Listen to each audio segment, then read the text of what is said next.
All right, now welcome to the next module, and in this one we're actually going to jump right into how to find best-selling niche ideas on Amazon. So the only prerequisite to this is that you have the ideas that you wrote down, your passions, your expertise, and your hobbies.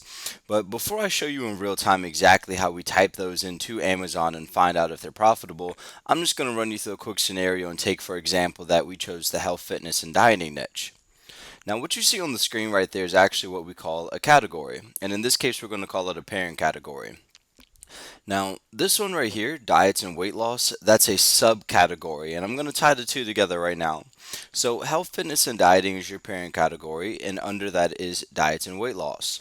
Now, the reason we're publishing in diets and weight loss and drilling even further into these other subcategories is because health, fitness, and dieting is way too broad to build an audience out of and also be visible in the market and have that relevance. Does that make sense? Now, let's say that we wanted to publish recipes. Well, we'll click on health, fitness, and dieting. Then we'll drill a little further into diets and weight loss. The next thing we'll do is click on diets and then drill one more time down into low fat. And we'll end up to this page right here where we can spot the 100. And we'll end up on this page where we'll spot the 100 paid and free books right here for this category. As you can see, these are the best sellers in the low fat diets. So let's go ahead and click on that very first book to see the sales ranking for this book.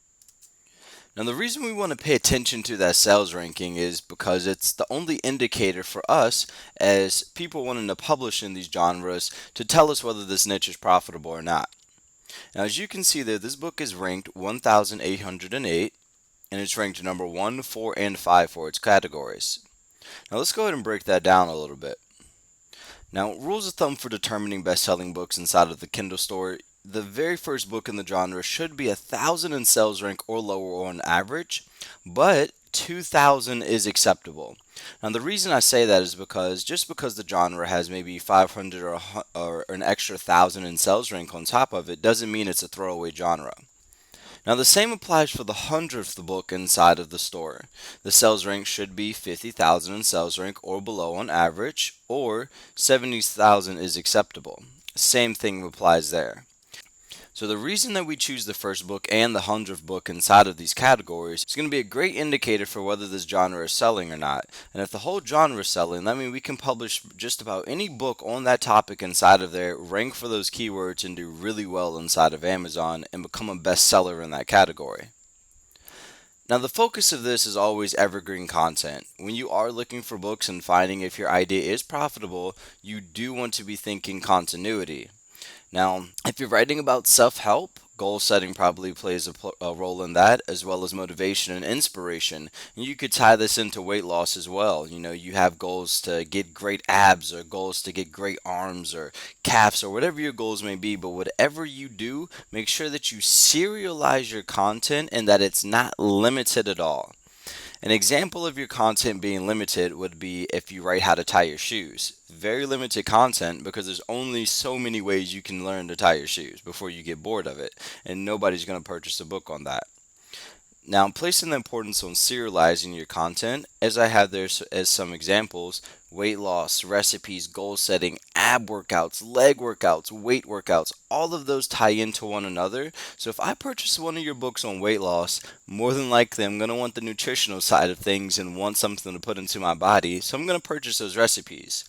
Now, tying in that together with goal setting, I'm going to have to keep myself accountable, so I need that motivation and I need a to do list and daily goals. So I'm going to purchase your book on goal setting. But now, as I ramp everything up here and start working on different parts of my body, I'm more than likely going to buy that book on ab workouts and leg workouts. And before you know it, I'm sold on every single book that you have.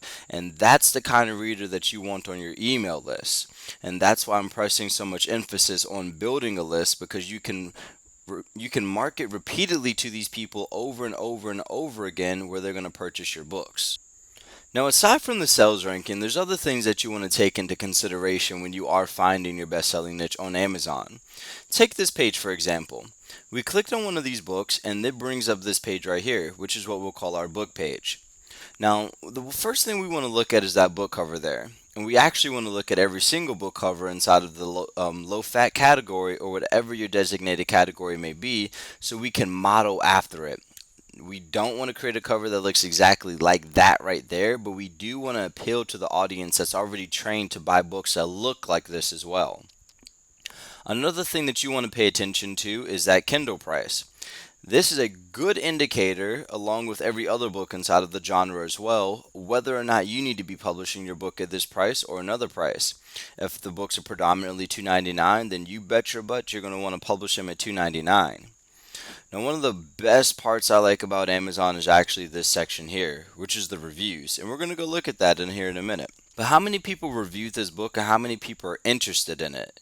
Now, if you go look at all those reviews, and I do this very often, there are reviewers who are going to tell you about this book inside and out, what they liked about it, what they didn't like about it, and guess what? That tells us that we can take this information and use it inside of our books so that we give them exactly what they want and do way better than that last author did. Now, one of the other things that you're going to want to pay attention to is also the book pages. If you can see, the length of book pages here is 114. Now, on average, if the books are anywhere from 100 pages up to 114 inside of that genre, then you bet you're going to want to publish your books at that also, because once again, these readers are already trained to read this.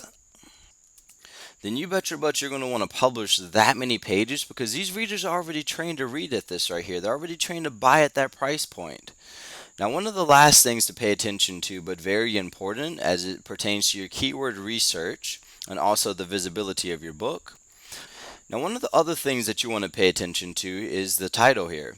Why? Because it pertains to the visibility and exposure that your book's going to get on Amazon. Now, I know for a fact, just because I'm familiar with the genre, and I'm going to show you how you can do this as well, but Weight Watchers is a keyword that this author is using, more than likely to increase the visibility of his book in the market and rank for as many keywords as possible. As you can see, Weight Watchers is all over the place. This right here also, rapid weight loss, and also cookbook, and let me see what else here. And recipes are also a keyword. And the reason you want to pay attention to this is because you can take those keywords and use them for yourself inside of your description or inside of the back office, and we'll jump into that later when we touch on keywords, to increase the visibility of your book for that market. You can also use these to form titles for yourself to also increase the visibility. Now, I keep touching on visibility, but let me just clear that up a little bit. Those keywords inside of that title are actually search terms people are searching for actively inside of the Kindle market, meaning the more that you have, the better your chances are of popping up on those book pages. So take, for example, I type in Weight Watchers. More than likely, this book is going to pop up for that keyword on that book page. If I typed in rapid weight loss, more than likely this book is going to also pop up for that page. Do you see where I'm going with this? So the more keywords that you have, the better it is. But the last thing we want to do is keyword stuff. Keyword stuffing is basically taking a bunch of keywords and search terms and putting them together, but it doesn't create a fancy or catchy title, and it's just very blotchy when people are reading your title, and that may turn readers off because they're going to be able to tell whether they're marketers or whether they're in this business or not. As a reader, you're able to tell whether the author's authentic or not. Now, inside of this next module, I'm actually going to do a live example of everything we just discussed.